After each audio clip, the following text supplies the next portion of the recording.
கர்த்தருடைய நாமத்தினாலே உங்கள் யாவரையும் வாழ்த்துகிறேன். எஜமானுக்காக எரிந்தவர்கள், மார்டர்ஸ் ஃபார் த மாஸ்டர் என்ற தலைப்பின் கீழே ஒரு புதிய தொடரை ஆரம்பிக்கிறோம். இன்றைக்கு நாம் படிக்க போகிற முதல் பாடத்தின் தலைப்பு என்னவென்றால், உபத்திரவ காலங்களும் இரத்த சாட்சிகளும். Troublous times and martyrs. Times of trouble and martyrs. உபத்திரவ காலங்களும் இரத்த சாட்சிகளும். நம்ம இந்த மாபெரும் போராட்டம் படிக்கும் பொழுது அதில் இந்த உபத்திரவ காலங்கள், இரத்த சாட்சிகள், இது போன்ற காரியங்களை படிக்காமல் இருக்கவே முடியாது. உண்மைதானே?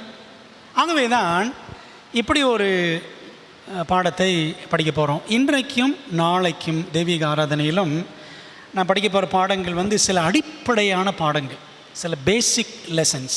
உபத்திரவங்களை பற்றியும் இரத்த சாட்சிகளை பற்றியும் நாம் படிக்க வேண்டிய அடிப்படை பாடங்களை இன்றைக்கும் நாளைக்கும் படிச்சுட்டு, அப்புறம் வரக்கூடிய நாட்களில் யாரெல்லாம் இரத்த சாட்சிகளாக மரித்தார்கள், அவங்களுடைய குணங்கள் எப்படி இருந்துச்சு, அவங்களுடைய அந்த இரத்த சாட்சி நிமித்தம் தேவன் எப்படி மகிமைப்பட்டார் என்ற காரியங்களை ஒரு 12 முதல் 15 பாகங்களாக நாம் என்ன செய்ய போகிறோம், படிக்க போகிறோம். ஆகவே இந்த முதல் பாடம், உபத்திரவ காலங்களும் இரத்த சாட்சிகளும், Troublous times and martyrs. வேத பகுதி 1 பேதுரு 4வது அதிகாரம் 12 to 19 வசனங்கள். ஆரம்பத்தில் 1 பேதுரு 1 அதிகாரம் 6-7 வாசித்தோம். இப்போ 4ஆம் அதிகாரம் 12 முதல் 19 வரைக்கும் படிக்கலாமா? பிரியமானவர்களே, உங்களை சோதிக்கும்படி உங்கள் நடுவில் பற்றி எறிகிற அக்கினியை குறித்து ஏதோ புதுமை என்று திகையாமல், கிறிஸ்துவின் மகிமை வெளிப்படும் போது நீங்கள் களிகூர்ந்து மகிழும்படியாக அவருடைய பாடுகளுக்கு நீங்கள் பங்காளிகள் ஆனதால் சந்தோஷப்படுங்கள். நீங்கள் கிறிஸ்துவின் நாமத்து நிமித்தம் நிந்திக்கப்பட்டால் பாக்கியவான்கள். ஏனென்றால் தேவனுடைய ஆவியாகி மகிமையுள்ள ஆவியானவர் உங்கள் மேல் தங்கியிருக்கிறார். அவர்களாலே தூஷிக்கப்படுகிறார், உங்களாலே மகிமைப்படுகிறார். ஆதலால் உங்களில் ஒருவனும் கொலைபாதகனாயாவது, திருடனாயாவது, பொல்லாங்கு செய்தவனாயாவது, அந்நிய காரியங்களில் தலையிட்டு கொண்டவனாயாவது பாடுபடுகிறவனாய் இருக்கக்கூடாது. ஒருவன் கிறிஸ்தவனாய் இருப்பதினால் பாடுபட்டால் வெட்கப்படாமல் இருந்து அது நிமித்தம் தேவனை மகிமைப்படுத்த கடவன். நியாய தீர்ப்பு தேவனுடைய வீட்டிலே துவக்கும் காலமாய் இருக்கிறது. முந்தி நம்மிடத்திலே அது துவக்கினால் தேவனுடைய சுவிசேஷத்திற்கு கீழ்ப்படியாதவர்களின் முடிவு என்னமாய் இருக்கும். 18-19. நீதிமானை ரட்சிக்கப்படுவது அரிதானால் பக்தி இல்லாதவனும் பாவியும் எங்கே நிற்பான். ஆகையால் தேவனுடைய சித்தத்தின்படி பாடு அனுபவிக்கிறவர்கள் நன்மை செய்கிறவர்களாய் தங்கள் ஆத்துமாக்களை உண்மையுள்ள சிருஷ்டிகர்த்தாவாகிய அவருக்கு ஒப்பு கொடுக்க கடவர்கள் என்று வாசிக்கிறோம். அன்பானவர்களே, இந்த 1 பேதுரு நிருபம் பேதுரு ஏன் எழுதினார் என்றால், முக்கியமான காரணம், அவருடைய காலத்திலேயே உபத்திரவம் திருச்சபைக்கு ஆரம்பித்து விட்டது. பேதுரு காலத்தில். அப்போது உபத்திரவத்தை சந்திக்கிற தேவனுடைய பிள்ளைகள் எப்படி தைரியமாக இருக்கணும் என்பதற்காகத்தான் 1 பேதுரு நிருபம் எழுதப்பட்டது. யாக்கோபு நிருபம் அதற்காகத்தான் எழுதப்பட்டது. உபத்திரவப்படுகிற ஆண்டோடைய பிள்ளைகளுக்கு ஊக்கம் அளிக்கும்படி தான் 1 பேதுரு, இன்னும் சொல்லப்போனால் எபிரேயர் மற்றும் யாக்கோபு, இந்த நிருபங்கள் எல்லாம் எழுதப்பட்டது என்று வேத அறிஞர்கள் சொல்லுகிறார்கள்.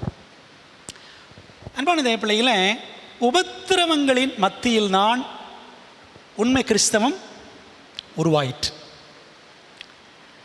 இந்த உபத்திரவம் என்ற வார்த்தையை என்ன செய்ய முடியாது, கிறிஸ்தவர்களின் விசுவாச வாழ்க்கையிலிருந்து பிரிக்கவே முடியாது. நாங்கள் கிறிஸ்துவினுடையவர்கள் என்று கோடான கோடி பேர் கடந்த காலங்களில் தங்கள் இரத்தத்தினால் தங்களுடைய சாட்சிக்கு அவர்கள் முத்திரை இட்டார்கள். கிறிஸ்துவுக்காகவும் அவருடைய வேத சத்தியத்துக்காகவும் இரத்தம் சிந்தி மரித்தவர்களே இரத்த சாட்சிகள். இந்த இரத்த சாட்சிகளின் இரத்தமே சுவிசேஷத்தின் விதை என்று தெர்த்துல்லியன் என்ற சபை பிதா, சர்ச் ஃபாதர் ஆரம்ப காலகட்டங்களில் சொல்லியிருக்கிறார். அது ஆங்கிலத்தில் எப்படி சொல்லுவாங்கன்னா, blood of the martyrs is the seed of the gospel. சுவிசேஷம் வளருவதற்கும் பரவுவதற்கும் தண்ணீராக சிந்தப்பட்டது எது? பரிசுத்தவான்களின் இரத்தம். அன்பான தேவ பிள்ளைகளே, இதை நம்ம கண்டிப்பாக என்ன செய்யணும்? படித்தாகணும். அதனால தான் இந்த தொடரை நம்ம என்ன செய்கிறோம்? ஜெபத்தோடு ஆரம்பிக்க இருக்கிறோம். ஜெபிக்கலாமா? எங்கள் நல்ல தகப்பனே, இந்த பரிசுத்த நாளுக்காக உமக்கு நன்றி. ஆண்டவரே, மழை பெய்தாலும் கர்த்தருடைய பிள்ளைகள் உற்சாகத்தோடு உடைய ஆலயத்துக்கு வந்திருக்கிறார்கள். ஆண்டவரே, இன்னும் ஆன்லைன்லேயும் அநேக பிள்ளைகள் இணைந்திருக்கிறார்கள். தகப்பனே, நாங்கள் உடைய ராஜ்யத்திற்கு ஆயத்தமாக வேண்டும் என்று அக்கறையுள்ள பரம தகப்பன் எங்களுக்கு மகத்துவமான சத்தியங்களை கற்றுக் கொடுக்கிறீர். இன்னும் நீர் கற்றுக் கொடுப்பீர் என்று நாங்கள் உணர்ந்து உமக்கு நாங்கள் ஸ்தோத்திரம் செலுத்துகிறோம். ஆண்டவர், இந்த நாளிலிருந்து எஜமானுக்காக எரிந்தவர்கள் என்ற ஒரு தொடரை கர்த்தருடைய நாமத்தின் மகிமைக்கு என்று நாங்கள் ஆரம்பிக்கிறோம். ஆண்டவரே, இது எங்களுக்கும் எங்களுடைய சபைக்கு மட்டுமல்ல, எங்கள் சபையிலே இணையக்கூடிய நூற்றுக்கணக்கான பிள்ளைகளுக்கும் ஆண்டவரே, இந்த சத்தியங்கள் பேராசீர்வாதமாக எங்கள் விசுவாசத்திற்கு ஊக்கமளிக்கும் பாடங்களாக அமையட்டும். தெய்வ சமூகத்தில் ஒப்புக் கொடுக்கிறோம். ஆண்டவரே, ஆரம்பம் அற்பமாக இருந்தாலும் முடிவு சம்பூர்ணமாக இருக்கும் என்று ஆண்டவர் சொல்லியிருக்கிறீர். அந்த வார்த்தையின்படியே இந்த பாடங்களை எங்கள் எல்லாருக்கும் ஆசீர்வதித்து கொடுங்க. அது கருத்தில் ஒப்புக் கொடுக்குறோம். இந்த ஆராதனை ஆரம்பம் முதல் முடியும் மட்டும் கர்த்தருடைய பிரசன்னம் எங்களை நடத்தும்படி ஒப்புக் கொடுக்குறோம். ஆண்டவரே, எந்த ஒரு தடை ஏற்படாதபடிக்கு தேவன் கிருபையாக நம்முடைய ஆவியானவர் கொண்டு எங்களை நடத்தும்படியாய் ஜெபிக்கிறோம். கர்த்தர் எங்களோடு பேசும், கர்த்தாவை சொல்லும் அடியார்கள் கேட்கிறோம். நீர் பெருகும், நாங்கள் சிறுகும், உதவி செய்யுங்க. இயேசுவின் நாமத்தில் ஜெபிக்கிறோம் நல்ல பிதாவே, ஆமென். வேதத்தில் சாட்சி என்ற வார்த்தை இருக்கிறது, சரிங்களா? ஆண்டவர் சொல்லிக்கிறார்ல, பரிசுத்தாவின் குலத்தில் வரும்பொழுது நீங்கள் பலனடைந்து எருசலேமிலும் யூதேயாவிலும் சமாரியாவிலும் பூமியின் கடைசி பறைந்து எனக்கு சாட்சிகளாய் இருப்பீர்கள். இந்த பழைய ஏற்பாட்டில் நிறைய இடங்களில், குறிப்பாக ஏசாயா புத்தகத்தில் ஆண்டவர் சொல்லியிருக்கிறாரு, நீங்களே எனக்கு சாட்சிகள் அப்படின்னு சொல்லியிருக்கிறார். சாட்சி என்ற வார்த்தை, இரத்த சாட்சி என்ற வார்த்தை ரெண்டுமே பைபிளில் இருக்குது. ஆனால் இந்த ரெண்டுக்குமே ஒரே கிரேக்க வார்த்தை தான், சரிங்களா? ரெண்டுக்குமே ஒரே கிரேக்க வார்த்தை. என்ன வார்த்தை என்றால் மார்டஸ். மார்டஸ் என்ற வார்த்தை, அதில் இருந்து தான் மார்டேர் என்ற வார்த்தை வருகிறது, இரத்த சாட்சி என்ற வார்த்தையும் வருகிறது, சரிங்களா? அப்போ என்ன அர்த்தம் என்றால், ஆண்டவர் சொல்லும் பொழுது நீங்கள் எனக்கு சாட்சிகள் சொல்லும் பொழுது என்ன அர்த்தம்? அது நீங்கள் எனக்கு இரத்த சாட்சிகள். அந்த அர்த்தத்தில் தான் இந்த மார்டஸ் என்ற வார்த்தையை படிக்கிறோம், சரிங்களா? அந்த மார்டஸ் என்ற வார்த்தையை, கிரேக்க வார்த்தையை விட்னஸ் என்றும் ஆங்கிலத்தில் மொழிபெயர்த்திருக்கிறார்கள், மார்டேர் என்றும் அதை ஆங்கிலத்தில் மொழிபெயர்த்திருக்கிறார்கள். உண்மையான சாட்சி என்பது வெறும் வார்த்தைகளில் அல்ல. இதில் விளங்கணும், சாட்சி, நம்முடைய உண்மையான சாட்சி என்பது நம்முடைய செயல்களிலே விளங்க வேண்டும். பைபிளில் இந்த இரத்த சாட்சி என்ற வார்த்தை 3 இடங்களில் இருக்கிறது, சரிங்க? அந்த வார்த்தைகளை நீங்கள் கவனிங்க. உம்முடைய சாட்சியான ஸ்தேவான் அப்படின்னு அப்போஸ்தலர் 22:20 தமிழில் படிக்கிறோம். ஆனால் இங்கிலீஷில் எப்படி இருக்குது? உம்முடைய இரத்த சாட்சியான ஸ்தேவான் அப்படி தான் ஆங்கிலத்தில் இருக்குது. தமிழ் இன்னொரு வசனம் பாருங்களேன், வெளிப்படுத்தல் 2:13, உண்மையுள்ள சாட்சியான அந்திப்பா அப்படின்னு பெர்கமோ சபையில் படிப்போம். பெர்கமோ சபையில் இங்கிலீஷில் எப்படி பாருங்கள், ஆன்டிபாஸ் மை ஃபெய்த்ஃபுல் மார்டேர், என்னுடைய உண்மையுள்ள இரத்த சாட்சியான அந்திப்பா, அப்படி தான் இருக்குது. இன்னொரு வசனம், இயேசுவினுடைய சாட்சிகளின் இரத்தம், வெளிப்படுத்தல் 17:6. அந்த வெளிப்படுத்தல் 17:6 தான் நாளைக்கு படிக்க போகிறோம். அது இங்கிலீஷில் எப்படி படிக்க பாருங்க, the blood of the martyrs of Jesus அப்படின்னு இயேசுவின் இரத்த சாட்சிகளின் இரத்தம் அப்படின்னு வாசிக்கிறோம். 3 இடங்களில் தான் இந்த மார்டேர் என்ற வார்த்தை, அதில் குறிப்பாக புதிய ஏற்பாட்டில் மட்டும்தான் இந்த இரத்த சாட்சி என்ற வார்த்தை இருக்கிறது. ஆண்டவர் இயேசு கிறிஸ்துவை குறித்தும் பைபிளில் பார்த்தீங்கன்னா அவர் என்னென்ன தான் போட்டிருக்கு, உண்மையுள்ள சாட்சின்னு போட்டிருக்கு 2 இடத்துல பைபிளில். வெளிப்படுத்தல் 1:5, 3:14 இந்த 2 வசனங்கள் படித்து பாருங்களேன். அந்த வசனத்தை வாசிக்கிறேன். உண்மையுள்ள சாட்சியும் மரித்தோரிலிருந்து முதல் பிறந்தவரும் பூமியின் ராஜாக்களுக்கு அதிபதியுமாகிய இயேசு கிறிஸ்துவினாலும் உங்களுக்கு கிருபையும் சமாதானமும் உண்டாவதாக. இது வெளிப்படுத்தல் 1:5. வெளிப்படுத்தல் 3:14 லவோதிக்கியா சபைக்கு எழுதும் பொழுது அங்கே கிறிஸ்துவ பற்றி சொல்லியிருக்கோம், உண்மையுள்ள சாட்சியும். சரிங்களா? கடைசி சபைக்கு சொல்லும் பொழுது ஆண்டவர் உண்மையுள்ள சாட்சின்னு சொல்கிறார். சரிங்களா? தன்னை உண்மையுள்ள சாட்சின்னு சொல்கிறார். ஏன் தெரியுமா? இந்த கடைசி சபை லவோதிக்கியா சபை, நம்ம இருக்கிற காலம் சபை லவோதிக்கியா சபையின் காலமாக இருந்தாலும் ஆண்டவர் இந்த காலகட்டத்திலும் அநேகரை தமக்கென்று இரத்த சாட்சிகளாக வைத்திருக்கிறார் என்பதைத்தான் வெளிப்படுத்தல் 3:14 நமக்கு மறைமுகமாக சுட்டி காட்டுகிறது. அவர் இயேசு மாத்திரம் உண்மையுள்ள இரத்த சாட்சியாய் மரித்தது மாத்திரமல்ல, அவரை பின்பற்றுகிறவர்கள் அநேகர் என்ன செய்ய போகிறாங்க, அப்படி ஒரு முடிவை சந்திப்பார்கள். ஆக பரலோக மார்க்கத்தின் உண்மையான முதல் இரத்த சாட்சி யார் தான்? ஆண்டவர் இயேசு கிறிஸ்து. அவரும் இரத்த சாட்சி தானே. ஏனெனில் அவரும் உபத்திரவங்களை கடந்து இரத்த சரித்திரம் படைத்து நமக்காக மரித்தார். என்ன சொல்லிட்டு போயிருக்கிறார் அவர்? உலகத்தில் உங்களுக்கு உபத்திரவம் உண்டுன்னு சொல்லிட்டு போயிருக்கிறார். சரிதானே? நம்ம அதை யோவான் 16:33 வாசிக்கிறோம். பிரியமானவர்களே, அவர் உபத்திரவப்பட்டார், அவருடையவர்களும் உபத்திரவங்களை சந்திப்பார்கள் என்பது மறுக்க முடியாத உண்மை. சரி, நம்ம இதை தொடர்ந்து எப்படி பிரிக்க போகிறோம், இந்த இரத்த சாட்சிகளை எப்படி பிரித்து படிக்க போகிறோம் என்றால், இரத்த சாட்சிகள் ஆனவர்கள் யார் யார், யார் யாரெல்லாம் இரத்த சாட்சிகளாக இருந்திருக்காங்க அல்லது இருக்க போகிறாங்க அப்படின்னு பார்ப்போம். இரத்த சாட்சிகளாக மரித்தவர்களையும் மரிக்க போகிறவர்களையும் 3ஆக பிரிக்கலாம். சரிங்களா? 3 வகையாக பிரிக்கலாம். சரிங்களா? இதை நீங்கள் ரொம்ப அழகாக எளிமையாக புரிந்து கொள்ளக்கூடிய விதத்தில் பிரிக்கப்பட்டிருக்கிறது. 1, ஆரம்ப கால இரத்த சாட்சிகள், ஏர்லி மார்டர்ஸ்.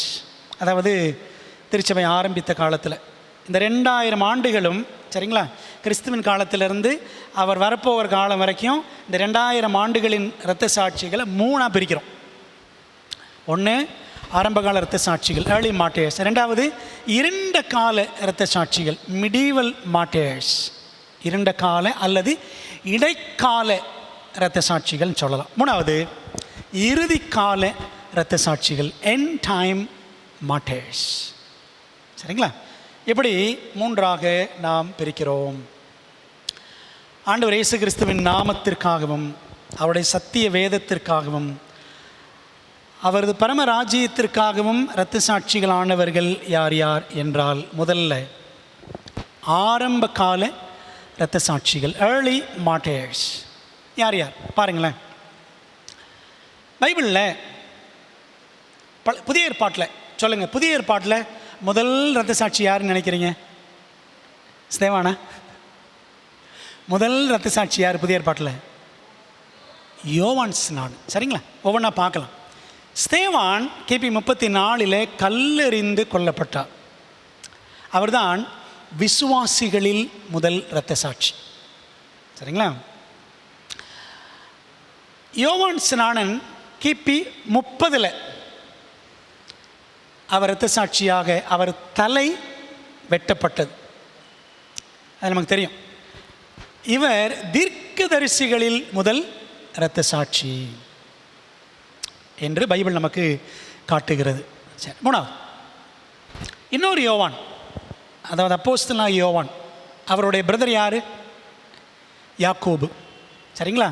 அந்த செபதேவின் குமாரனான யாக்கோபு கிபி 44ஆம் வருஷத்தில், நம்ம அதை அப்போஸ்தலர் 12ஆம் அதிகாரத்தில் படிப்போம், 2ஆம் வசனத்தில், 1-2ஆம் வசனங்கள். யாக்கோபு அவர் அப்போஸ்தலர்களில் முதல் இரத்த சாட்சி. அண்ணன் தம்பி 2 பேர், யாக்கோபு யோவான்.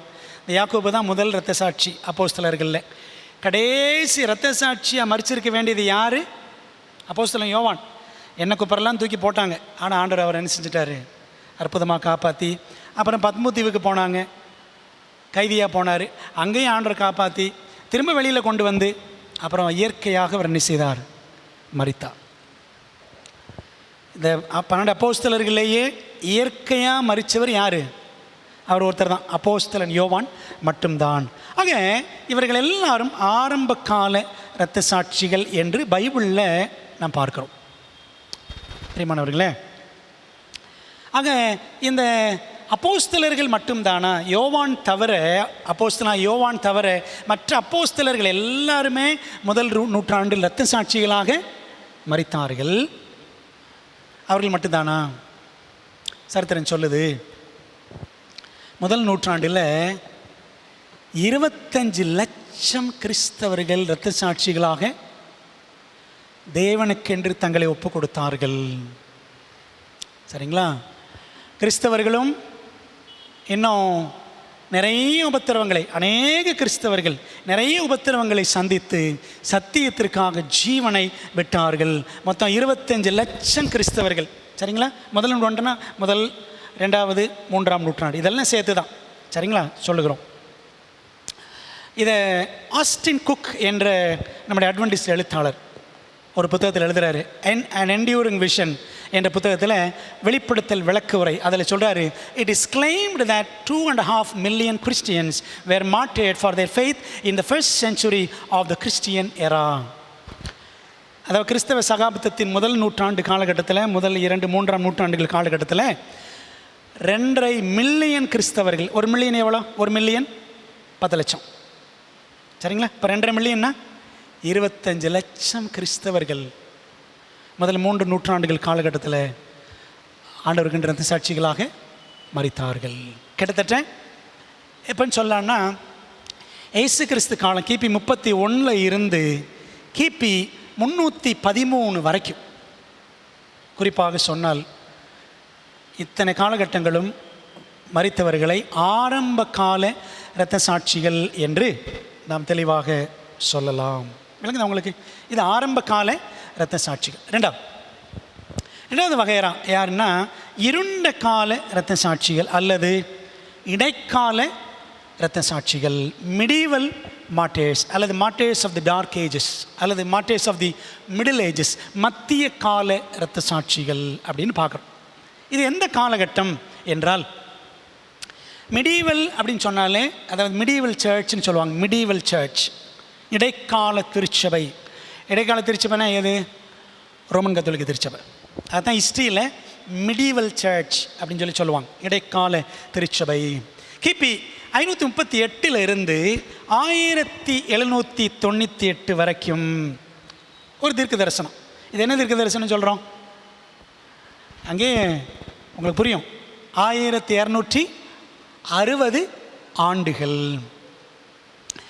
தானியேல் மற்றும் வெளிப்படுத்தல் தீர்க்க தரிசன புத்தகங்களில் 7 தடவை 7 முறை ஒரு தீர்க்க தரிசனம் முன்னுரைக்கப்பட்டிருக்கிறது. அதான் எதுன்னா, இந்த 1260 நாள், 42 மாதங்கள் அல்லது 3.5 வருஷங்கள், 3.5 தீர்க்க தரிசன வருஷங்கள் அல்லது காலங்கள், அரைக்காலம் என்று 4 விதமாக சொல்லப்படக்கூடிய ஒரு தீர்க்க தரிசனம் 7 முறை தானியேலில் 2 தடவை, வெளிப்படுத்தல் 5 தடவை சொல்லப்பட்டிருக்கிறது. சரிங்களா?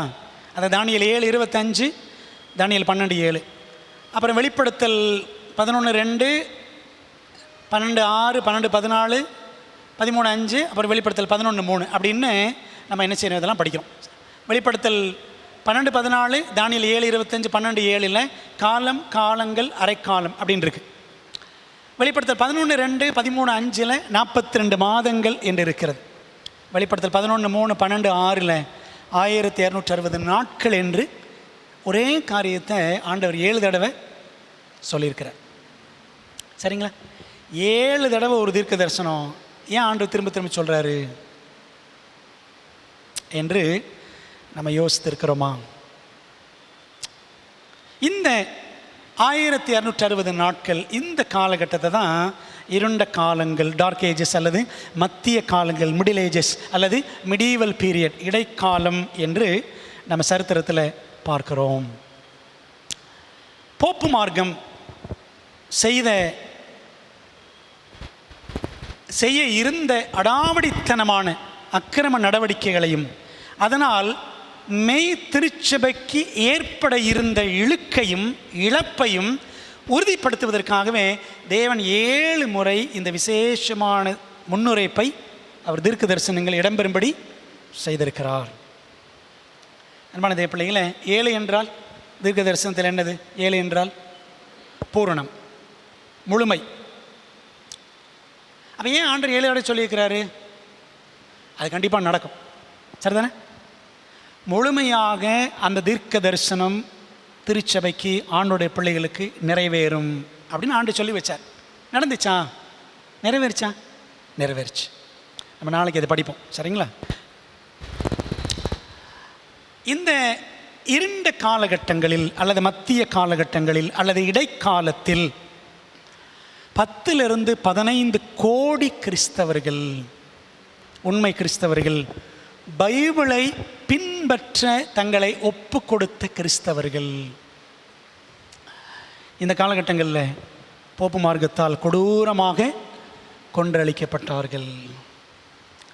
இந்த மாபெரும் போராட்டம் புஸ்தகத்தை நம்ம படிச்சுட்டு இருக்கிறோம், சந்தோஷம். நிறைய பேர் உங்கள் குடும்ப ஜெபங்களில் வாசிக்கிறீங்க, சிலர் தனிப்பட்ட முறையில் வாசிக்கிறீங்க, ரொம்ப மகிழ்ச்சி. அதை அந்த மாபெரும் போராட்டம் புஸ்தகத்தை நீங்கள் ரெகுலராக தவறாமல் படிச்சிங்க, அந்த எலன் ஒயிட் புஸ்தகத்தை படிச்சிங்கன்னா இதெல்லாம் அங்கே இருக்கும், சரிங்களா? இதெல்லாம் அங்கே இருக்கும். அதனால் நம்ம கொஞ்சம் திரும்பவும் புரிந்து கொள்ளும் விதத்தில் படிக்கிறோம். சரி, இப்போ சொல்லுங்கள், ஆரம்பகால இரத்த சாட்சிகள் எவ்வளோ பேர்? 25 லட்சம், சரிங்களா?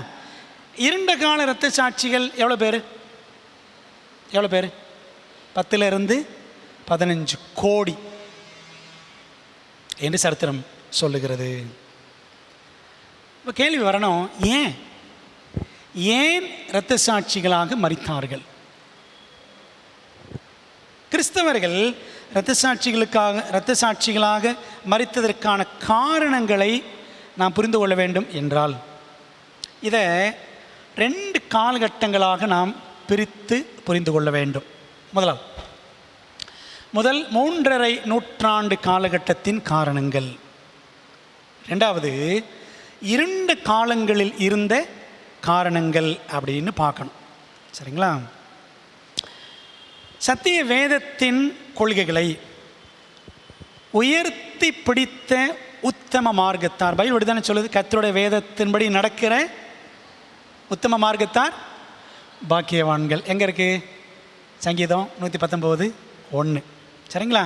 அந்த உத்தம மார்க்கத்தார் கத்தோலிக்க மார்க்கத்தின் வேதத்துக்கு புறம்பான நூதன உபதேசங்களுக்கு எதிர்த்து நின்றார்கள். குடிமக்கள் அனைவரும் இயேசுவின் பின்னடியார்கள் ஆகிவிட்டால் நமது சாம்ராஜ்யமும் தலைமைத்துவமும் என்ன நிலைக்கு ஆளாகுமோ என்று பயந்த ரோம சக்கரவர்த்திகள் கிறிஸ்தவர்களை துன்புறுத்தி அழிக்க புதிய திட்டங்களை அவர்கள் கொண்டு வந்தார்கள்.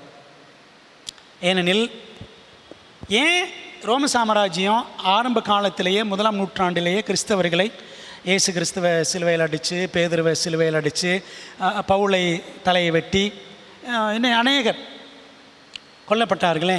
ஏன் அப்படின்னா 1ஆம் நூற்றாண்டின் ஆரம்பத்தில் கிபி 31 ஆண்டவர் இயேசு கிறிஸ்து இந்த கிறிஸ்தவத்தை அவர் உருவாக்கும் பொழுது எத்தனை பேரோட ஆரம்பித்தார்? 12 பேர், அப்படி தானே? 12 பேர். சரித்திரம் சொல்லுது, அந்த 1ஆம் நூற்றாண்டு முடிகிறதுக்குள்ளே கிபி 100க்குள்ளே பார்த்தீங்கன்னா ரோம சாம்ராஜ்யம் முழுவதும் சுவிசேஷம் எல்லாம் பரவி 60 லட்சம் கிறிஸ்தவர்கள், 60 லட்சம், 6 millions of Christians 70 வருஷத்தில், சரிங்களா? 70 வருஷத்தில் 60 லட்சம் கிறிஸ்தவர்கள். இப்படிப்பட்ட வளர்ச்சியை ரோம சாம்ராஜ்யம் என்ன செய்ய முடியல, பொறுத்து கொள்ள முடியவில்லை, சரிங்களா? முதல் 3.5 நூற்றாண்டு காலகட்டத்தின் உபத்திரவத்திற்கான காரணங்கள் 2 முக்கியமான காரணம். ஒன்று, சக்கரவர்த்தி வணக்கம், எம்பரர் வர்ஷிப். இந்த ரோம சக்கரவர்த்தி என்ன செய்யணும்? வணங்கணும். அப்போஸ்தலன் யோவான் கூட வணங்கலை, டொமிஷியனை வணங்கலை. அதனால தூக்கி எங்கே போட்டான்? என்ன கொப்பரையில் போட்டான். சரிங்களா? ஆனால் ஆண்டவர் அவர் காப்பாற்றிட்டார் அப்போஸ்தலன் யோவான். சக்கரவர்த்தி வணக்கம். இன்னொன்று சிலை வணக்கம், ஐடல் வர்ஷிப், சிலை வணக்கம். ரோமர்கள் நிறைய சிலைகளை வணங்குவாங்க. ஈவன் சொல்லப்போனால் ரோமர்கள் ரோமா என்ற கடவுளை வணங்குறவங்க. அதனால தான் அவங்களுக்கு பேர் ரோமர்கள் என்று சரித்திரம் சொல்லுகிறது.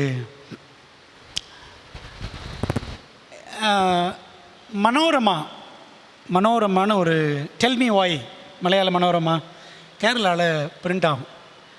அதில் குட்டி குட்டி புக்கெலாம் வரும். டெல்மி வாயின்னு சின்ன சின்ன அழகழகான புஸ்தகங்கள் ஆங்கிலத்தில் நம்ம பிள்ளைகள்லாம் படிக்க வைக்கணும். அதில் ஒரு புத்தகம் என்ன தலைப்புன்னா ரோமன் சிவிலைசேஷன் என்ற ஒரு புத்தகம் நான் வீட்டில் வச்சுருக்கேன். ரோம நாகரிகம் என்ற புத்தகத்தில் என்ன சொல்லிட்டு பாருங்களேன். The Romans saw the Christian religion as a threat to their way of life and started blaming the Christians whenever anything went wrong. கிறிஸ்தவ மதம் தங்களுடைய வாழ்க்கை முறைக்கு ஒரு அச்சுறுத்தலாக இருக்கிறது என்று ரோமர்கள் கண்டபடியினாலே எது தப்பாக நடந்தாலும், தேசத்தில் என்ன நடந்தாலும் யார் மேலே பழி போட்டுருவாங்களாம்? கிறிஸ்தவர்கள் மீது பழி சுமத்தினார்கள். The Christians began to be persecuted. கிறிஸ்தவர்கள் உபத்திரவப்படுத்தப்பட்டார்கள். They were often tortured, killed and their homes and churches were destroyed. அவர்கள் அடிக்கடி உபத்திரவப்படுத்தப்பட்டார்கள், கொல்லப்பட்டார்கள். அவர் வீடுகளும் சபைகளும் அழிக்கப்பட்டன. நீரோ கூட என்ன செஞ்சான்? நீரோ சக்கரவர்த்தி கிபி 64 ரோமாபுரியில் ஒரு தீயை கொளுத்தி விட்டுட்டு 14 மாகாணங்கள் ரோமாபுரியில் எரிஞ்சு அழிஞ்சு போச்சு. யார் மேலே பழிய போட்டான்? கிறிஸ்தவர்கள் தான் அப்படின்னு ஒரு பழியை போட்டான். சரிங்களா? இப்படி கிறிஸ்தவர்கள் தான் அப்படின்னு சொல்லிட்டு கிறிஸ்தவங்கள் எல்லாம் பிடிச்சிட்டு வந்து என்ன பண்ணானா, தன்னுடைய தோட்டத்தில், அவன் தோட்டத்தில், நீரோ சக்கரவர்த்தி தன்னுடைய தோட்டத்தில் ராத்திரி உலா போகிறதுக்கு கிறிஸ்தவர்களை கம்பங்களில் கட்டி வச்சு எரிச்சான். அந்த வெளிச்சத்தில் அவன் நடந்தான். சரித்திரம் சொல்லுகிறது. அன்பான தேவ பிள்ளைகளே, இன்னும் வேற என்ன காரணங்கள் அப்படின்னா, ரோம சாம்ராஜ்யம் பார்த்த காரணங்கள். இந்த கிறிஸ்தவர்கள் இராணுவத்தில் பணியாற்ற மறுத்தார்கள். அப்புறம் அவர்களுடைய ஐக்கிய கூட்டங்கள் இல்லை, எப்போ பார்த்தாலும் கூடுறாங்க, பாட்டு பாடுறாங்க, என்னமோ பண்ணிட்டு தானே இருக்கிறாங்க. அது அவர்களுக்கு அச்சுறுத்தலாக இருந்தது ரோமர்களுக்கு. ரோம பேரரசு உயர்ந்தவன் தாழ்ந்தவன் என்ற பாகுபாட்டை வைத்திருந்தது. ஆனால் அப்போதிருந்த கிறிஸ்தவர்களே அந்த பாகுபாடெல்லாம் கிடையாது. இப்போ இருக்கா? அது ஏன் அந்த கொடுமையை கேட்குறீங்க? சரி, இருக்கு. ஆனால் அந்த காலத்து கிறிஸ்தவத்தில் இந்த வேறுபாடெல்லாம் கிடையாது. கிறிஸ்தவர்களின் இந்த தத்துவம் எல்லாரும் ஒன்று தான், எல்லாரும் இயேசுவின் பிள்ளைகள், எல்லாருக்கும் ரத்தம் ஒன்று தான். பைபிள் அப்படி தான் இருக்குது. அப்போஸ்தலர் 17ஆம் அதிகாரம் படித்து பாருங்கள். எல்லாருக்கும் ரத்தம் ஒன்று தான். பைபிளில் ஒரு வசனம் இருக்குது. மனுஷரை எப்படி படைச்சாராம்? ஒரே ரத்தத்தினாலே படைச்சிருக்கிறாரு அப்படின்னு பைபிளில் இருக்குது. அப்போஸ்தலர் 17 பவுல் பிரசங்கம் பண்ணுவார். அப்போ எல்லாரும் ஒரே ரத்தம் தான் நினச்சாங்க. இப்போ தான் ரத்தம் கலர்னு நினச்சிக்கிறாங்க. அந்த ஜாதிக்கு அந்த ரத்தம், இந்த ஜாதிக்கு வேறு ரத்தம் அப்படின்னு. அன்பானவர்களே, இந்த எல்லாரும் கிறிஸ்துவுக்குள் எல்லாரும் ஒன்றாக இருக்கிறார்கள். இருக்கிற பைபிளில் வசனம், கிறிஸ்துவுக்குள் எல்லாரும் ஒன்றாக இருக்கிறார்கள். கலாத்தியர் 3ஆம் அதிகாரத்தில் படிக்கிறோம். இந்த தத்துவம் ரோமர்களுக்கு பிடிக்கல. சரிங்களா? அதனால தான் உபத்திரவம் கொடுத்தார்கள். கிறிஸ்தவத்தை சட்டவிரோத மதமாக ரோமர்கள் கருதினார்கள். இல்லீகல் ரெலிஜியன் கிறிஸ்தவம். கொனஸ்தாந்தராயன் ரோம அரியாசனத்தில் ஏறும் வரை கிறிஸ்தவர்கள் உபத்திரவம் அடைந்தார்கள். ரோம சக்கரவர்த்தியா அவன் மாறுற வரைக்கும், கொனஸ்தாந்தராயன் வர்ற வரைக்கும் உபத்திரவம் கிறிஸ்தவர்களுக்கு நேரிட்டது அப்படின்னு சரித்திரம் சொல்லுது. சரிங்களா? அப்போ காரணங்கள் புரிஞ்சா ஆரம்ப காலத்தில் ஏன் உபத்திரவங்கள் கிறிஸ்தவர்களுக்கு அப்படின்னு பார்த்தோம். சரி, இருண்ட காலங்களின் உபத்திரவத்திற்கான காரணங்கள். இருண்ட காலகட்டம் இந்த கொனஸ்தாந்தராயன் வந்ததுலேருந்தே இருட்டு ஆரம்பிச்சிருச்சு. கிறிஸ்தவம் இருட்டடிக்க ஆரம்பித்தது. இவன் எப்போ வர்றான் நமக்கு தெரியும். 4ஆம் நூற்றாண்டின் ஆரம்ப காலகட்டம், கிட்டத்தட்ட கிபி 313க்கு மேலே அவன் என்ன செய்கிறான்? டயக்லஷியன் என்ற ரோம சக்கரவர்த்திக்கு பிறகு இவன் வர்றான், கொனஸ்தாந்தராயன். இவன் சக்கரவர்த்தி ஆனதுக்கப்புறம் கிறிஸ்தவனும் ஆகிறான். கிறிஸ்தவன் ஆனதில் இருந்து, ஏன்னா இந்த கிறிஸ்தவர் ரொம்ப நல்லா இருக்காங்களே, இவங்களை மாதிரி எல்லோரும் இருந்தால் நல்லாயிருக்கும், நமக்கு பிரச்சனையே இருக்காது, நம்ம ராஜாங்கத்துக்கு பிரச்சனையே இருக்காது என்று தன்னுடைய சுயநலத்துக்காக என்ன செஞ்சான்? எல்லாரையும் கிறிஸ்தவர்களாக மாற்றினான். சரிங்களா? கிறிஸ்துவ பின்பற்றணுன்றதுக்காக கிடையாது. சரிங்களா? இவங்க இந்த மாதிரி கிறிஸ்தவங்க மாதிரி எல்லோரும் இருந்தாங்கன்னா நமக்கு பாதிப்பேன், நம்ம ராஜ்யத்துக்கு பிரச்சனையே வராதுன்னு சொல்லி இதுக்காக அவன் என்ன செஞ்சான்? எல்லாரையும் கிறிஸ்தவர்களாக மாற்றினான். சரித்திரம் சொல்லுது, இவன் தான் முதல் ரோம கிறிஸ்தவ சக்கரவர்த்தி, the first Roman Christian emperor. யாருன்னா? கான்ஸ்டன்டைன். இவன் கிறிஸ்தவன் ஆன பிறகு, இந்த அஞ்ஞானி கிறிஸ்தவன் ஆன பிறகு நிறைய அஞ்ஞானிகளும் கிறிஸ்தவர்கள் போல மாறினார்கள். சரிங்களா? கிறிஸ்தவர்களாக மாறலை, கிறிஸ்தவர்கள் போல மாறினார்கள். அந்த அஞ்ஞான பழக்க வழக்கங்கள் எல்லாம் எங்கே வந்துச்சு? சபைக்குள்ளே புகுந்தது. இவனுடைய காலத்தில் இருந்து நூற்றாண்டுகள் நெடுகிலும் திருச்சபை கரைபடிந்து கள்ள உபதேசங்களின் குகையாக மாறியது. இன்றைக்கி பெரும்பான்மை கிறிஸ்தவம் இப்படிப்பட்ட கள்ள உபதேசங்களின் குகைகளாகத்தான் இருக்கின்றன என்றால் அதில் சந்தேகமே கிடையாது. இந்த காலகட்டத்தில் வேறு என்னென்ன காரணங்கள், ஏன் கிறிஸ்தவர்கள் உபத்திரவப்படுத்தப்பட்டார்கள்? இருண்ட காலத்தில் சொரூப வணக்கம், இமேஜ் வர்ஷிப், மரியாள் வணக்கம், வர்ஷிப் ஆஃப் மேரி, புனிதர் வணக்கம், வர்ஷிப் ஆஃப் செயின்ஸ், ஞாயிறு ஆராதனை, சண்டே வர்ஷிப், குருமார்களிடம் பாவ விமோச்சனம் தேடுதல், கன்ஃபெஷன் டு ப்ரீஸ்ட்ஸ், குருமார்கள்ட்ட போய் பாவ மன்னிப்பு கேட்கறது, பாவ மன்னிப்பு சீட்டு விற்பனை, சேல் ஆஃப் இன்டெலிஜென்சஸ், மரித்தோருக்காக ஜெபம் பண்ணுதல், ப்ரேயர் ஃபார் த டெட். செத்தவங்களுக்கு ஜெபம் பண்ணலாமா? பண்ணக்கூடாது. குழந்தை ஞான ஸ்நானம், இன்ஃபன்ட் பேப்டிசம், போப்பின் தவறிழையாமை, போப்பு தவறே செய்ய மாட்டார், என்ன சொன்னாலும் கரெக்டு தான், இன்ஃபாலிபிலிட்டி ஆஃப் த போப். இன்னும் லத்தீன் மொழியில் மட்டும் சபை ஆராதனைகள், worship services only in Latin language, உத்தரிக்கும் ஸ்தலம், பர்கட்ரி, கிறிஸ்துவின் திருப்பலி அல்லது பூசை, doctrine of the mass or transubstantiation or the real presence, இதெல்லாம் உங்களுக்கு ஏற்கனவே சொல்லியிருக்கேன். திருச்சின்னங்களை வணங்குதல், வர்ஷிப் ஆஃப் த ரெலிக்ஸ், புனிதர்கள், இந்த அப்போஸ்தலருடைய எலும்பு, அவருடைய துணி, அது இதுன்னு பொருட்களை வணங்குறது. வேதத்தை விட சபையின் அதிகாரமே உயர்ந்தது, search is above the Bible. இப்படி நிறைய தப்பான உபதேசங்கள், இதுக்கு கீழ்ப்படியணும் அப்படின்னு சபை சொல்லிச்சு, கத்தோலிக் சபை. இன்னும் நிறைய காரியங்கள் இருக்குது. இதே போன்று எத்தனையோ வினோதமான, விதவிதமான, விந்தையான, வீணும் விகற்பமும் விளங்காததுமான உபதேசங்களை கத்தோலிக்க மார்க்கம் புழக்கத்திற்குள்ளே கொண்டு வந்தது. ஆனால் இப்படிப்பட்ட தவறான உபதேசங்களுக்கு தலைவணங்காமல் எதிர்த்து நின்ற ஒரு கூட்டத்தை ஆண்டவர் எழுப்பினார். அந்த கூட்டம் தான் யார்? ப்ரொட்டஸ்ட்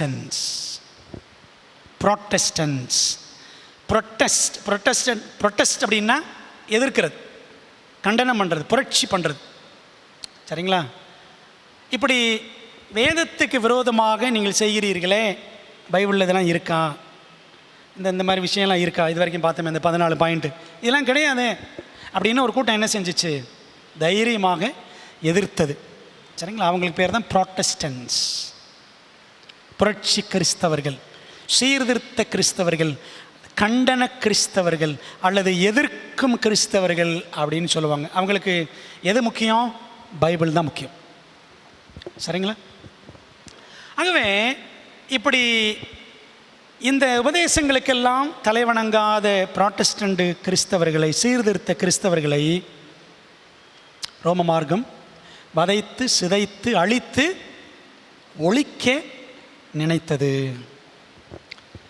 ஆகவே கொடுமையான உபத்திரவங்களை எப்போ இருந்து ஆரம்பிச்சிச்சு? மறுபடியும் பார்த்தீங்கன்னா இந்த கொனஸ்தாந்தராயன் வந்தான். அவன் வந்து கிட்டத்தட்ட ஒரு 200 வருஷம் இந்த மாதிரி உபத்திரவங்கள்லாம் இல்லை. அதுக்கப்புறம் பார்த்தீங்கன்னா 538 இருந்து அந்த 1260 ஆண்டுகள் பயங்கரமான உபத்திரவங்கள் சபைக்கு, உண்மையான திருச்சபைக்கு நேரிட்டது. இருண்ட காலங்களில், இருண்ட காலகட்டங்களில்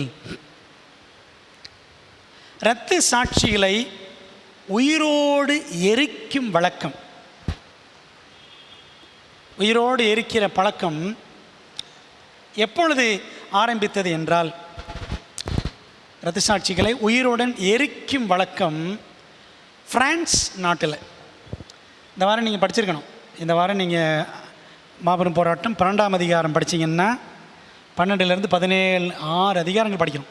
நான் படிச்சுட்டேன். ஆண்டவருக்கு ஸ்தோத்திரம். அதில் 12ஆம் அதிகாரம் ஃப்ரான்ஸை பற்றி முழுக்க இருக்கும். 12ம் 15. 12 ஃப்ரெஞ்சு சீர்திருத்தம், 15 ஃப்ரெஞ்சு புரட்சி. இந்த ரெண்டையும் கண்டிப்பாக படிக்கணும். இந்த பிரான்ஸ் தேசத்தில் தான் உயிரோடு எரிக்கிற பழக்கம் ஆரம்பித்தது. முதலாக ஒரு நபரை இரத்த சாட்சியாக எரிச்சாங்க. எந்த வருஷம்னா ஆர்லியன்ஸ் என்ற இடத்துல பிரான்ஸில் கிபி 1022ஆம் வருஷம். இதான் முதல் இரத்த சாட்சி. கடைசி இரத்த சாட்சி கிபி 1775 எரிக்கப்பட்டார். சரிங்களா? அப்போ ஏற்கனவே எத்தனை வருஷம் படிச்சிங்கன்னா 753 இயர்ஸ், 753 ஆண்டுகள் இந்த மாதிரி ஆண்டுடைய பிள்ளைகளை உயிரோடு எரிக்கிற பழக்கம் நடந்திருக்கிறது.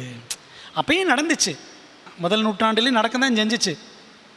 ஆனால் இருண்ட காலத்தில் நிறைய பேர், கோடிக்கணக்கான பேர் அப்படி கொல்லப்பட்டார்கள் அப்படின்னு படிக்கிறோம். அன்பான தேவ பிள்ளைகளை, அப்போ 2 பார்த்துட்டோம். ஒன்று ஆரம்பகால இரத்த சாட்சிகள் எத்தனை லட்சம்? 25 லட்சம்.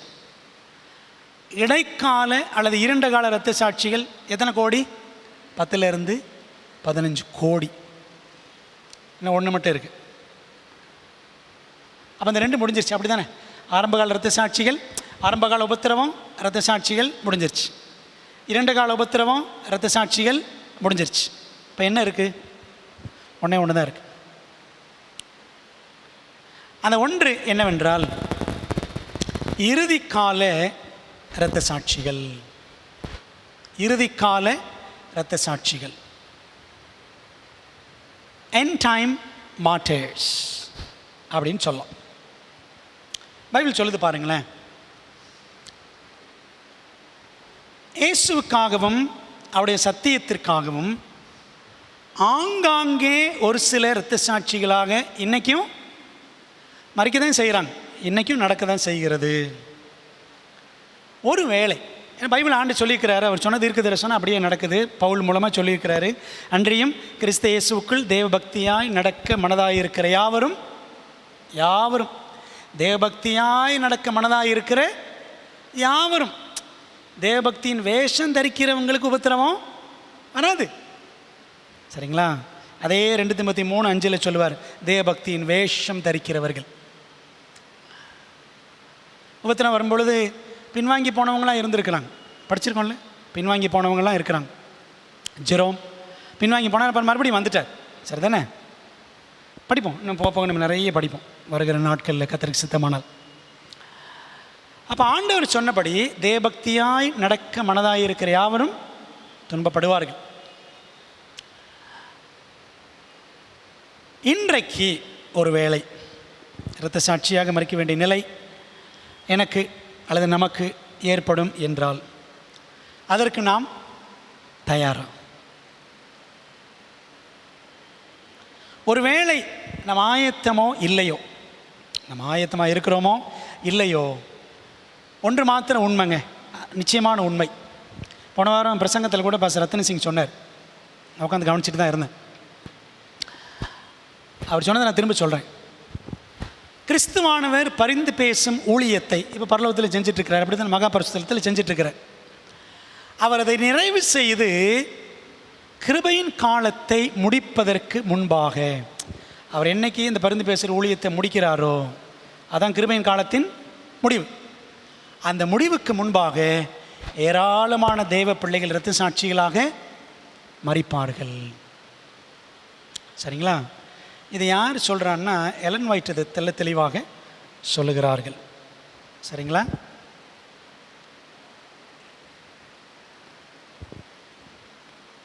நம்ம அதை எலன் ஒயிட்டோடைய புஸ்தகங்களில் நிறைய இடங்களில் வாசிக்கிறோம்.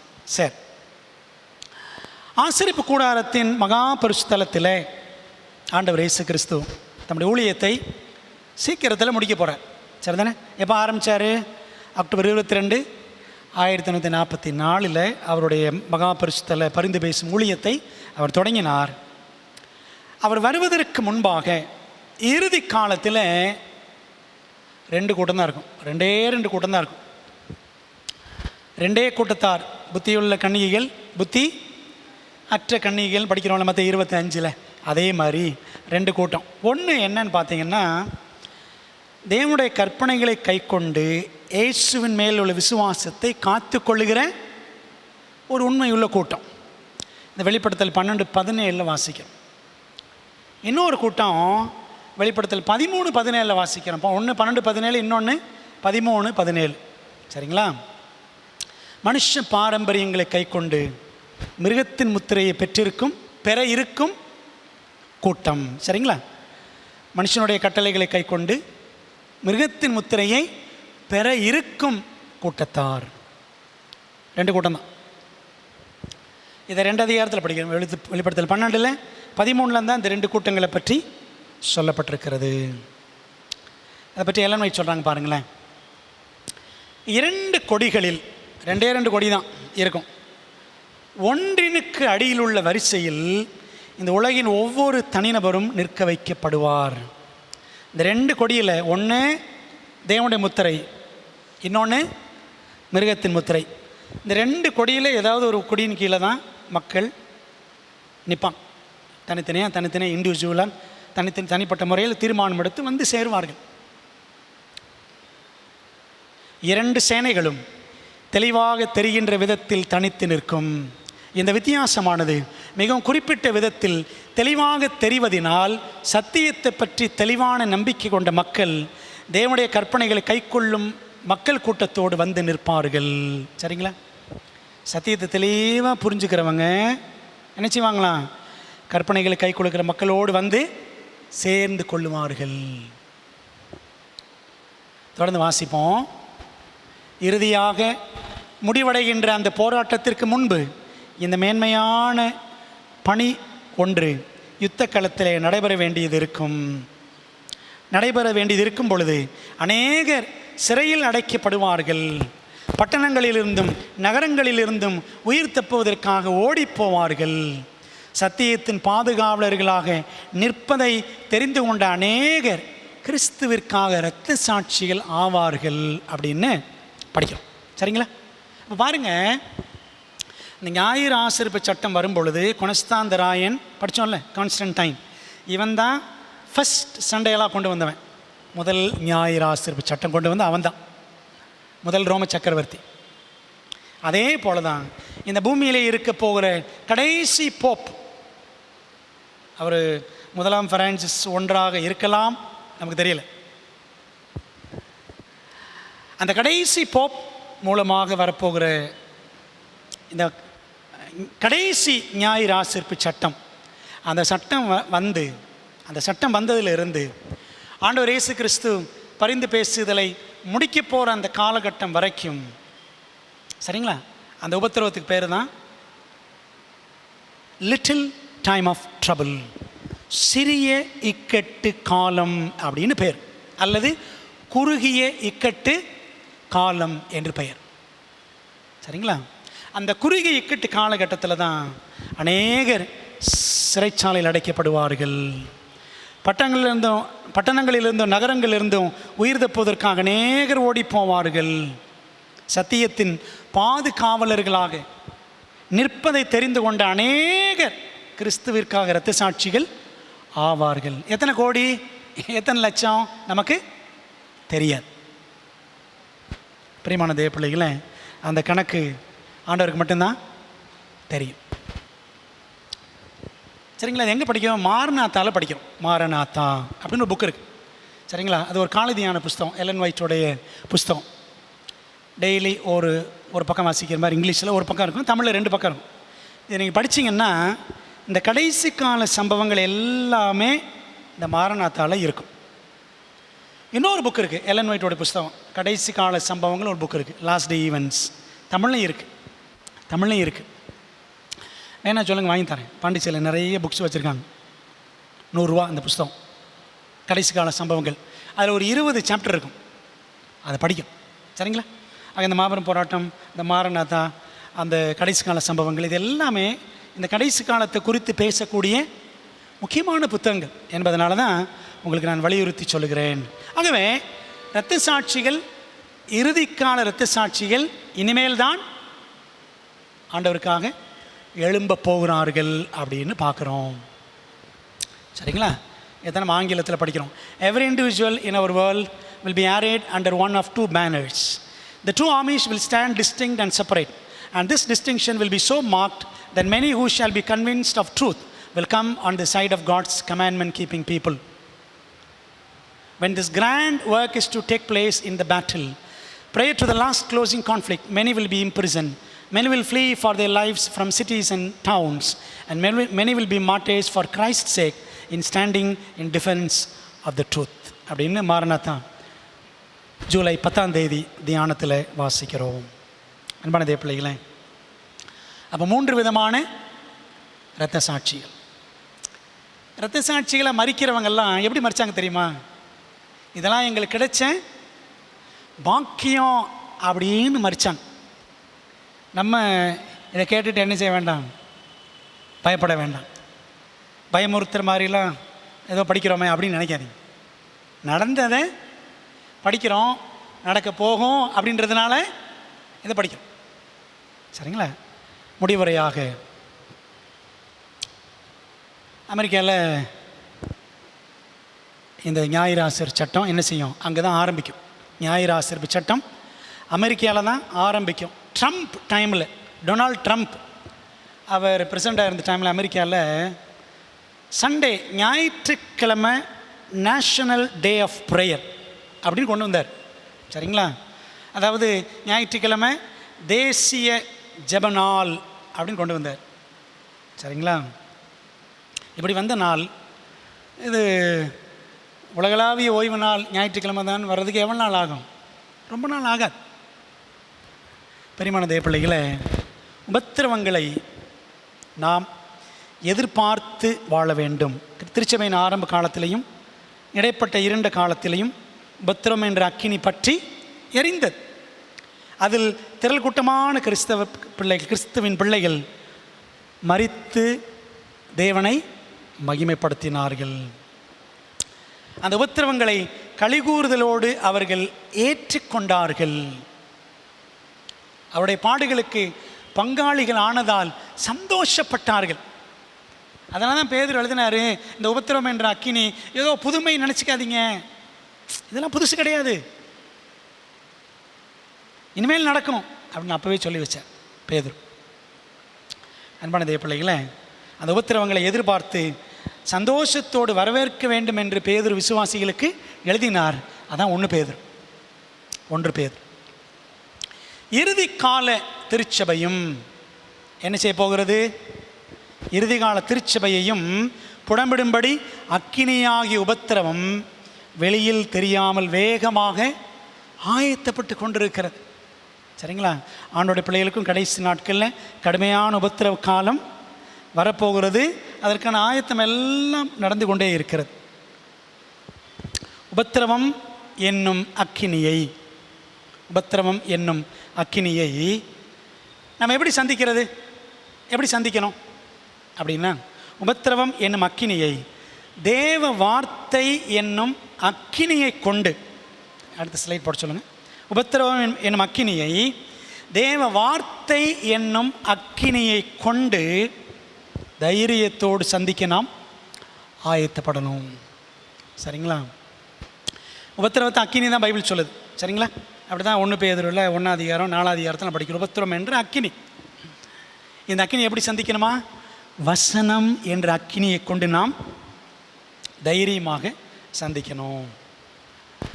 எரேமியாவில் படிச்சிங்கன்னா 2 வசனங்கள் பாருங்களேன். எரேமியாவில் 20ஆம் அதிகாரம் 9ஆம் வசனத்தில், எரேமியா 20:9 எரேமியா சொல்லிக்கிறேன். என்ன சொல்லிக்கிறார் பாருங்கள், வாசிக்கிறேன். அதனால் நான் அவரை பிரஸ்தாபம் பண்ணாமலும் இனி கர்த்தருடைய நாமத்தில் பேசாமலும் இருப்பேன் என்றேன். ஆனாலும் அவருடைய வார்த்தை என் எலும்புகளில் அடைபட்டு எரிகிற அக்கினியை போல் என் இருதயத்தில் இருந்தது. இனிமேல் நான் பிரசங்கம் பண்ண மாட்டேன் அப்படின்னு நினச்சாராம் எரேமியா. ஆனாலும் அவருடைய வார்த்தை எப்படி இருந்துச்சான்?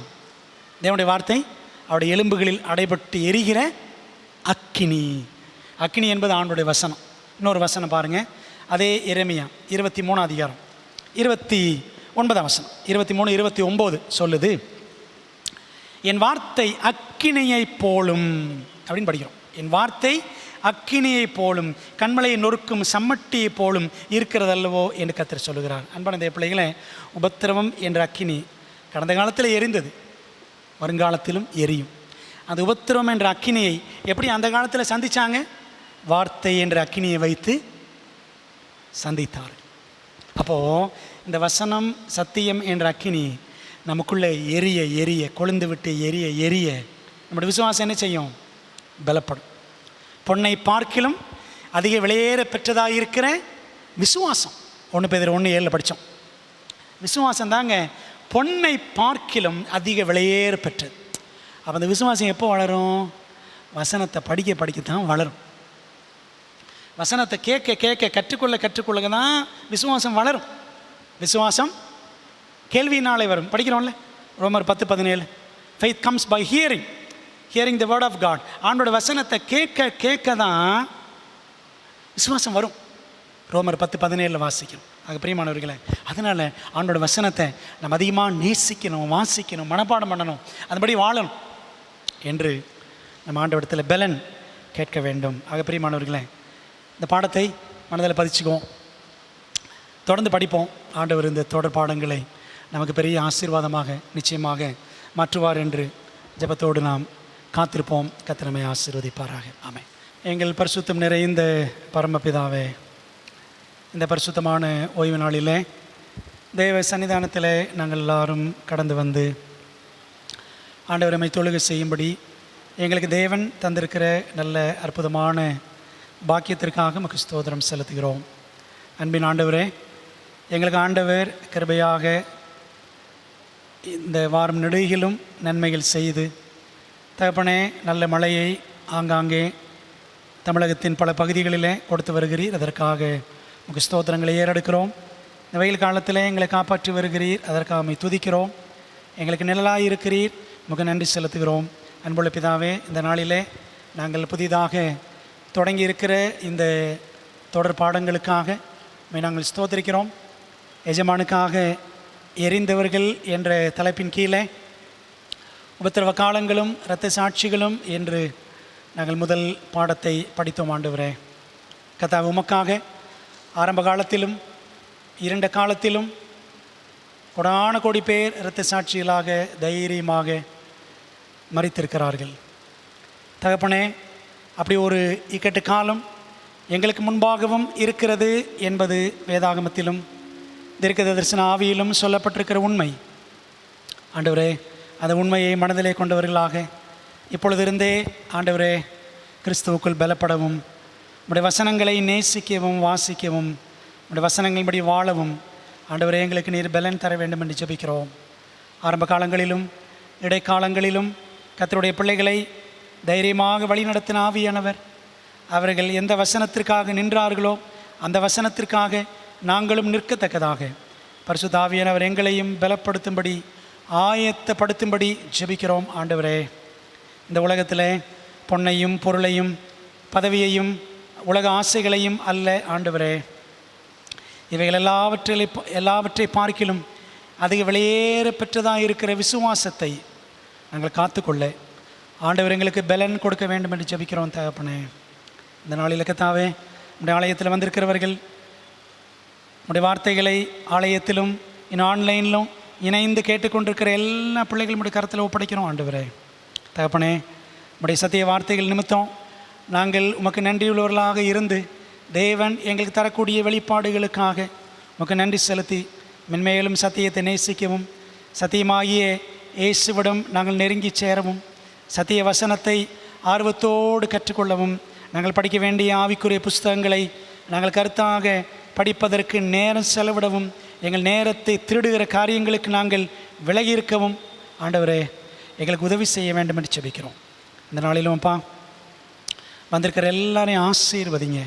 இந்த இரவில் எங்களை பாதுகாத்து கொள்ளுங்க ஆண்டவரே. இந்த ஓய்வு நாளை தேவனுக்காக செலவிடக்கூடிய வாஞ்சை வைராக்கியத்தை எங்களுக்கு தாங்க ஆண்டவரே. நாங்கள் தொடர்ந்து என்னெல்லாம் படிச்சுக்கணுமோ ஆண்டவர் இதெல்லாம் தம்முடைய ஆவியின் மூலமாக திருவசனத்தின் மூலமாக எங்களுக்கு நீர் கற்றுக் கொடுக்க வேண்டும் என்று ஜெபிக்கிறோம். எங்கள் ஜெபத்தை ஏற்றுக்கொள்ளும். படைக்கப்பட்டிருக்கிற காணிக்கை அனுப்பின பிள்ளைகள் எல்லாரையும் ஆண்டவர் ஆசீர்வதிப்பீராக. கர்த்தாவின் ஆண்டவருக்காக நிறைய கொடுக்க எங்களுக்கு பலத்தை தாரும். எங்கள் ஜெபத்தை ஏற்றுக்கொள்ளும்.